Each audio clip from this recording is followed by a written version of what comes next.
this video how to check if your GPU is working properly or not. So before going to start the video, if you are not subscribed my channel, please subscribe. So let's start the video.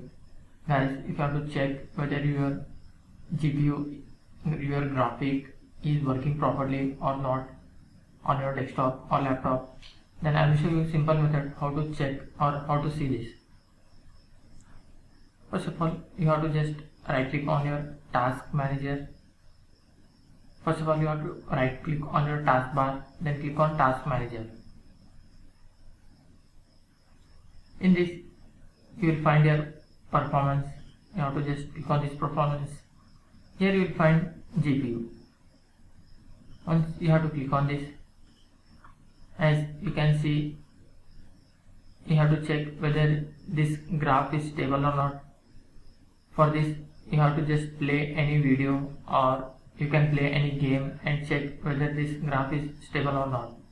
You can see the performance, which is around 10 to 12%, means your GPU is using.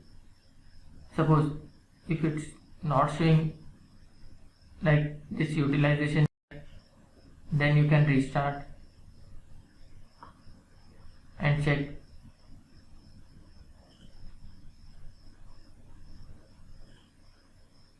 That's it guys. So in this way you can check GPU working properly or not.